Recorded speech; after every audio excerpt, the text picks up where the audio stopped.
Bonjour à tous, bonjour à toutes. Alors, nous voici ensemble pour ce qu'on peut appeler une guidance et qui va nous permettre, je l'espère, d'éclaircir certains points pour vous, pour nous, pour eux, pour peu importe.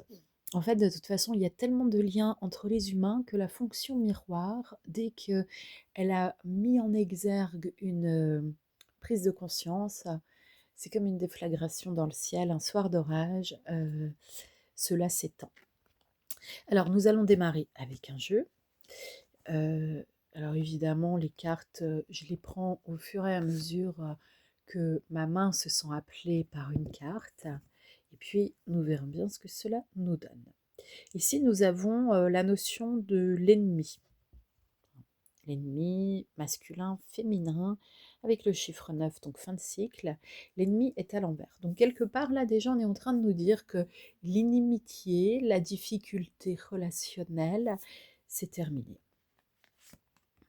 J'ai une autre carte pardon, qui arrive, l'alchimiste, numéro 23. Donc là, on est plus dans l'exploration des possibilités, des libertés, redynamisation donc aussi de sa propre posture. Et l'alchimiste, c'est celui qui s'est transformé en soi ce qui tendrait à aller vers de l'or, hein, mais en tout cas, de façon plus pragmatique, c'est modifier les zones d'ombre pour les mettre en lumière. Alors, les mettre en lumière ne veut pas dire qu'on les a déjà transformés en parts de lumière qui vont rester lumière. Et dans un premier temps, il faut quand même ramener les zones d'ombre à la surface, on va dire, d'accord. Le Sagittaire. Et puis sur la partie numérologie, là, on est sur l'espace de communication. Et quand j'avais à vous dire cela, on était à 2 minutes et 2 secondes. Donc là, c'est vraiment dans le duo, dans l'espace sacré que je garde en moi pour être en duo avec quelqu'un d'autre. Quand je déploie mon caractère de Sagittaire, est-ce que c'est la Terre qui s'agite sous mes sabots? Est-ce que je laisse assez de liberté dans l'expression de soi? On a la carte de l'amour qui arrive et ça nous fait du bien. L'amour, c'est d'abord l'amour de soi. Là, c'est représenté véritablement comme un duo. Finalement, là, si vous êtes en train de vous poser des questions pour votre vie sentimentale, on vous dit que, bon,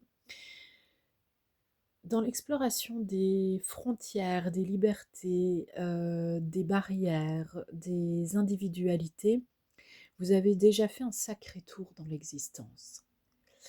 Il y a sans doute quelque chose à explorer dans votre vivacité d'existence, c'est-à-dire un côté un peu passionnel, emporté. Et selon les circonstances, j'ai l'impression que vous avez réussi à poser tout cela. C'est une sorte de tolérance vis-à-vis de ses propres débords sur d'autres choses. Pardon. Ici, nous avons la carte du rouge qui va nous parler en fait de ces zones dans notre aura qui ont besoin de notre ancrage. En fait, si on a un ancrage qui fiche le camp, nous allons avoir de toute façon des difficultés dans tous les domaines. On va être un petit peu déviant, si vous voulez, de la ligne droite. Ici, j'ai la carte de l'aveuglement. Elle est sortie à l'envers, elle porte le numéro 19.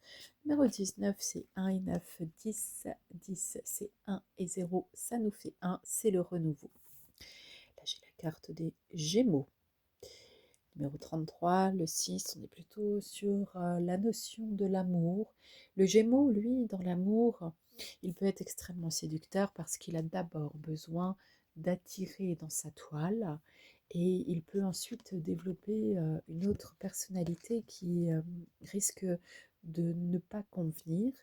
Si vous avez vous-même cette capacité à être double, soyez très attentif, ce n'est absolument pas la meilleure façon d'être évidemment en duo. Ici, nous avons la carte du taureau qui nous parle, elle, quand même du printemps, de ce qui redémarre, de nouveau dans l'exploration des libertés. Ici, on pourrait avoir des gens qui ont décidé de ne pas s'arrêter à une seule relation.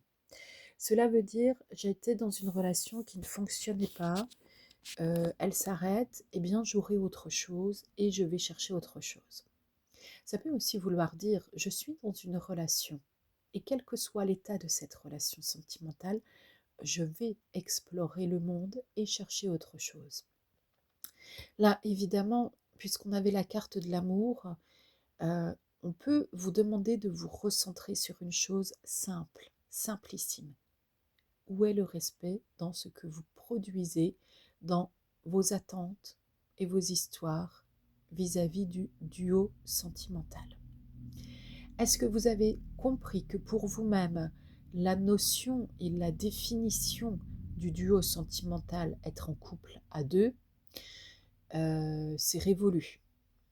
Est-ce que, au contraire, vous avez compris que c'est ce qui vous convient? Ça, c'est votre intériorité qui va vous parler là-dessus. Ce n'est pas une guidance. C'est à vous d'aller explorer pour savoir ce qui vous convient. Il y en a qui vont être dans ce que moi j'appelle des déviances au plan sentimental. Et pour autant, eux vont dire que cela leur convient. On pourrait même peut-être appeler cela de l'amour. Là, je pense par exemple aux relations sadomaso. Voilà, tout simplement. En général, c'est un exemple qui est assez frappant parce que justement, dans sadomaso, on sait qu'il y a le sadique et le sadique, on n'irait pas le chercher dans d'autres relations. On sait par exemple qu'un employeur est sadique, en général, on ne contracte pas avec, sauf à être masochiste, la personne qui aime souffrir.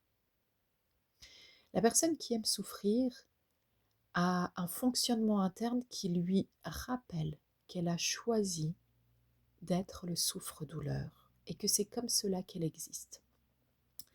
Et s'il n'y a pas un autre mode de pensée qui puisse être accepté, elle restera comme cela. Donc c'est victime, bourreau, sauveur, victime, bourreau, sauveur, victime, bourreau, sauveur. Et en fait, quelque part, c'est une énergie qui est absolument ancienne et barbare et qui est sur le contrôle, appuyée, pardon, sur le contrôle et tout à fait autre, et puis la peur, bien sûr, donc tout à fait autre chose que l'énergie de l'amour. On va prendre un autre jeu et pendant que ma main est guidée pour prendre des cartes, alors voilà, on a la notion de la peur, ça ne m'étonne pas. En fait, quelque part, vous avez peur de l'amour, tout simplement. Là, avec l'atelier, on vous dit en fait, travaillez sur vos peurs, hein, parce que ça n'a aucune raison de devoir éloigner l'amour qui est arrivé un peu de travers. Aucune raison. Vous avez les écus, donc c'est quand même qu'il y a plutôt la notion d'abondance. À gauche, vous avez l'amour. À droite, vous avez les écus. Placés comme ça, ils ont un peu de retard. Ils ne sont pas complètement alignés dans votre existence. Et ça se voit clairement par les cartes. Cependant, c'est là, c'est présent. D'accord ? Ici, on a le sablier. Donc, il y a un petit peu de temps, de délai qui vont retarder la réception des culs. Ici, on a la carte de l'ennemi. Alors, deux jeux, ennemi. Bon. En fait, quand vous ferez de vous-même votre propre meilleur ami, les choses iront mieux. Alors, vous pourriez vous demander à quel moment on décide qu'une guidance a démarré et qu'elle s'arrête. Ça, je peux commencer à vous l'enseigner si vous en êtes intéressé dans des sessions particulières, des sessions collectives aussi. Que faire de sa médiumnité, comment la comprendre, comment elle se déploie et s'exprime en chacun d'entre nous. Parce que de la médiumnité, en fait, ça veut tout dire et rien dire. Ça veut dire que la personne a une certaine sensibilité, mais certains sont plus on va dire sur un courant qui va s'appeler A, d'autres sur un courant qui va s'appeler B, et ainsi de suite. Okay, allez, on y va avec encore un autre jeu pour avoir juste une carte finale. Alors, je prends un petit temps d'abord pour faire connaissance avec cette carte. telle l'aventurière de vie incarnée. Là, on vous parle vraiment d'une fin de cycle à mettre en place. Laissez passer le passé dans tout ce qui a trépassé. L'aventurière de vie incarnée. Si vous êtes en âme, vous vous sentez masculin, vous dites l'aventurier de vie incarnée. C'est ok. Là, on est simplement dans un jeu qui a été travaillé énormément au féminin. Le